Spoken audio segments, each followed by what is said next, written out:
کا جو پس منظر ہے وہ بیان کر دینا چاہتا ہوں۔ دیکھیے، جیسا کہ ہم نے خطبے میں بھی دیکھ لیا، اللہ نے قیام اللیل جو ہے اسے فرض نہیں ٹھہرایا تطوعا، قرآن مجید میں بھی اس کا کوئی ذکر نہیں، احادیث میں اس کی تشویق و ترغیب پوری موجود ہے۔ ایک اور حدیث بھی ہم بعد میں پڑھیں گے اس پر۔ اس کا پس منظر کیا تھا کہ اس کو چھوڑ دیا گیا۔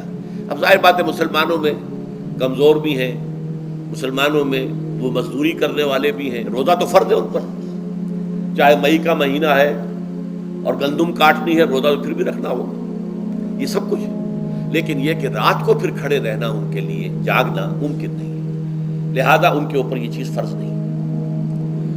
حضور نے تراویح کی نماز یا قیام اللیل نہ اسے فرض قرار دیا، نہ اس کے بعد جماعت کوئی اہتمام کیا مستقل، صرف 3 راتیں آپ نے جماعت کروائی ہے، اس میں 8 رکعتیں آپ نے پڑھی ہیں کہ جو آپ کا معمول تھا تہجد کا وہ پڑھی، اور تہجد کے وقت ہی جماعت کرائی ہے۔ یہ ہے وہ حدیث۔ اس کے علاوہ کسی نماز تراویح جو ہے جو ہم پڑھتے ہیں 20 رکعتیں عشاء کے ساتھ متصل، اس کا کوئی ذکر نہ دور نبوی میں ہے نہ دور صدیق اکبر میں ہے۔ یہ دور حضرت عمر کی خلافت میں ہوا ہے، اور ہم نہیں کہہ سکتے کتنے سال کے بعد ہوا ہے۔ حضرت عمر رضی اللہ تعالیٰ عنہ کی خلافت کا دور جو ہے وہ تو 10 برس ہے، ہو سکتا ہے 5 برس کے بعد ہوا ہو، 6 برس کے بعد ہوا ہو، 12 ہوا ہے ان کے عہد میں۔ حضرت عمر ایک مرتبہ مسجد میں داخل ہوئے، مسجد نبوی میں، تو دیکھا کہ کچھ لوگ 8 10 12 جو ہے وہ ایک جو ہے حافظ کے پیچھے کھڑے ہوئے اور قرآن سن رہے ہیں، کچھ دوسرے کونے میں کھڑے ہیں، کچھ کہیں اور کھڑے ہیں، مختلف جماعتیں ہو رہی ہیں۔ تو انہوں نے سوچا کہ کیوں نہ ان سب کو ایک امام کے پیچھے جمع کر دیا جائے، اور اس کے لیے لوگوں کی سہولت کے لیے عشاء کے ساتھ متصل رکھ دیا جائے، اس لیے کہ تہجد کے وقت اٹھنا جو ہے وہ تو ہر کس و ناقص کا کام نہیں ہے، کہ عشاء کے بعد اگر تھوڑا سا اضافی وقت ہو صرف، تو یہ ہر شخص کر لے گا، مزدور بھی کر لے گا۔ لہذا آپ نے یہ نظام تجویز فرمایا کہ عشاء کے متصلاً بعد 20 رکعت نماز پڑھی جائے اور ایک امام کے پیچھے پڑھی جائے۔ یہ گویا کہ اجتہاد ہے حضرت عمر رضی اللہ تعالی عنہ، اس کو آپ نے خود بدعت بھی قرار دیا ہے، لیکن بدعت حسنہ۔ بدعت کس اعتبار سے؟ لغوی اعتبار سے، نئی بات، اس لیے کہ حضور کے زمانے میں نہیں تھی، تو یہ اس طریقے سے ایک نئی بات ہے، لیکن یہ بات چونکہ بہت اچھی ہے، بہت عمدہ ہے۔ آپ جب یہ نظام چل پڑا تو ایک دن مسجد میں آئے، دیکھا کہ بڑی بھری مسجد ہے، صحابہ کھڑے ہیں اور ایک امام کے پیچھے قرآن سن رہے ہیں۔ آپ نے فرمایا نعم البدعۃ ھذہ، یہ جو ہم نے نئی بات شروع کی ہے یہ بہت اچھی ہے، بہت عمدہ ہے۔ اب یہاں سے فرق واقع ہو گیا ہے۔ ایک تو اہل تشیع جو ہے وہ تو ویسے ہی حضرت عمر سے بہت دشمنی رکھتے ہیں، عناد رکھتے ہیں، تو حضرت عمر کے اجتہادات سے انہیں نفرت ہے، انہیں دوری ہے، چاہے وہ کوئی سا بھی حضرت عمر کا اجتہاد ہو۔ ہمارے ہاں اہل حدیث حضرات بھی در حقیقت حضرت عمر یا کسی اور خلیفہ راشد کے فعل کو وہ سمجھتے ہیں کہ یہ ایگزیکٹو آرڈرز ہیں، یہ ہمیشہ کے لیے نہیں ہے۔ حضرت عمر نے اپنے دور میں ایک نظام قائم کیا، ان کے دور کے لیے ٹھیک تھا، یہ ہمیشہ کے لیے نہیں۔ ہمیشہ کے لیے وہ 8 ہی رکعتوں کے قائل ہیں، وہ تہجد والے، لیکن اس میں بہرحال انہوں نے بھی خود یہ اضافہ کیا ہے کہ وہ 8 رکعتیں وہ عشاء کے ساتھ متصل پڑھتے ہیں، تہجد کے وقت تو نہیں پڑھتے۔ اور حضور نے تو صرف 3 روز جو ہے وہ کرائی تھی جماعت، وہ لوگ 30 دن یا 29 دن پڑھ رہے ہیں، تو اضافہ تو انہوں نے بھی کر دیا، وہ نظام میں تبدیلی تو ہو گئی۔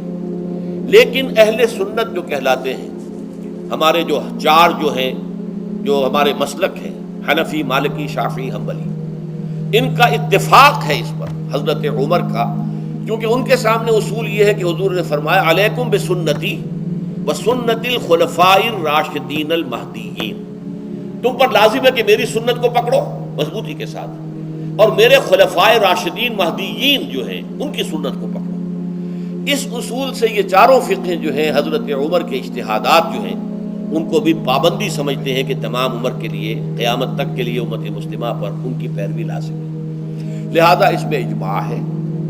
اور یہاں تک کہ یہ سب سے آخری جو اس میں مسلک پیدا ہوا ہے زمانی اعتبار سے، سب سے پہلے مسلک جو ہے حنفی پیدا ہوا ہے، پھر مالکی پیدا ہوا ہے، پھر شافعی پیدا ہوا ہے، اور پھر حنبلی آخری ہے۔ اور امام احمد بن حنبل بہت بڑے محدث بھی ہیں، مسند احمد ابن حنبل جو ہے وہ بہت بڑی کتاب ہے، بہت اہم کتاب ہے، جامع کتاب ہے، تو ان کے ہاں بھی 20 رکعتیں ہیں۔ چنانچہ حرمین شریفین میں، سعودی عرب میں، مکے اور مدینہ منورہ میں جو نماز تراویح ہوتی ہے اس کی 20 رکعتیں ہیں، لیکن اہل حدیث حضرات جو ہے وہ اس 8 کے اوپر اکتفا کرتے ہیں۔ بہرحال یہ ایک اختلاف ہے جو میں نے اس کا پس منظر بیان کر دیا، لیکن اس 20 رکعت نماز سے ادا کرنے سے، جو کہ زیادہ سے زیادہ 50 منٹ یا 1 گھنٹہ لگتا ہے، اس سے وہ قیام اللیل کا حق ادا نہیں ہوتا۔ قیام اللیل کا تو کچھ اور ہی تقاضا ہے۔ قیام کسے کہتے ہیں؟ یہ سورہ مزمل سے واضح ہوتا ہے، یا ایھا المزمل قم اللیل الا قلیلا نصفہ او انقص منہ قلیلا او زد علیہ ورتل القرآن ترتیلا۔ آدھی رات یا آدھی رات سے کچھ کم، یعنی تہائی رات، یا آدھی رات سے کچھ زائد، 2/3 رات، یہ ہے قیام اللیل۔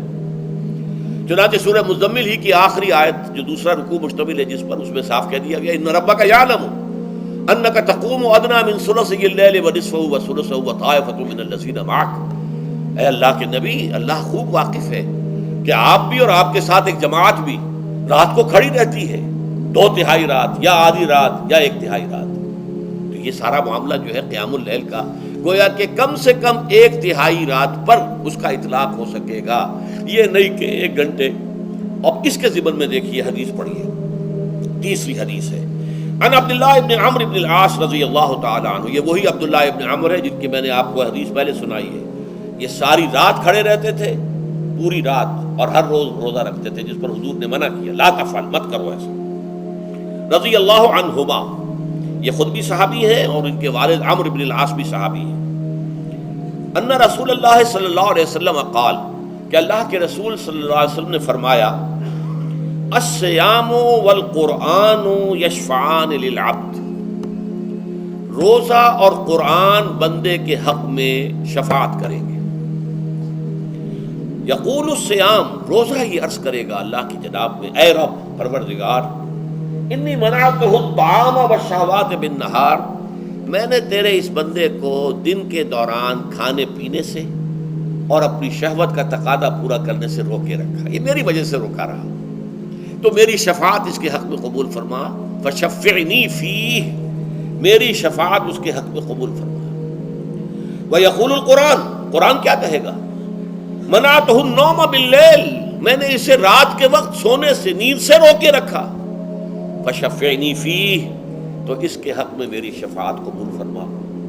حضور فرماتے ہیں فیشفعان، ان دونوں کی شفاعت قبول کی جائے گی۔ یہ ہے قیام اللیل۔ یہ قیام اللیل صرف تراویح کی نماز سے جو پڑھ لی جاتی ہے، اور ہمارے ہاں تو یہ ہے، وہاں کم سے کم یہ تو تھا، صحابہ کرام کھڑے ہوتے تھے تو جو قاری پڑھ رہا ہوتا تھا وہ ان کے دل میں اترتا جاتا تھا، اس کا مضمون اور مفہوم جو ہے ان کو معلوم ہے، لہذا وہ اس کی زبان سے نکلا ہوا ہر لفظ ان کے قلب کی گہرائیوں تک اتر رہا ہے۔ یہاں تو یہ ہے پیرٹ لائک حافظ ہے، اسے خود پتہ نہیں میں کیا پڑھ رہا ہوں۔ اکثر حفاظ جو ہیں وہ عالم تو نہیں ہوتے، اور جو سن رہے ہیں انہیں کچھ پتہ نہیں ہم نے کیا سنا ہے، تو ٹھیک ہے، کم سے کم ثواب تو انہیں ملے گا کہ انہوں نے وقت نکالا ہے، 1 گھنٹہ ہی اضافی صحیح، لیکن بہرحال اس کا وقت تو انہوں نے نکالا ہے، محنت کی ہے، کھڑے رہے ہیں، ثواب ملے گا۔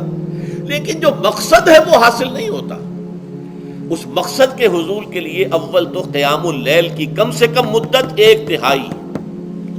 اگر کوئی شخص فرض کیجئے کہ اس کے ہاں کوئی اور انتظام نہیں ہے، جیسا کہ ہمارے ہاں ہم نے انتظام کیا ہے، بڑے بڑے شہروں میں دورہ ترجمہ قرآن، اس میں ہمیں 5 گھنٹے لگ جاتے، نصف شب کے قریب تری جو ہے معاملہ ہو جاتا۔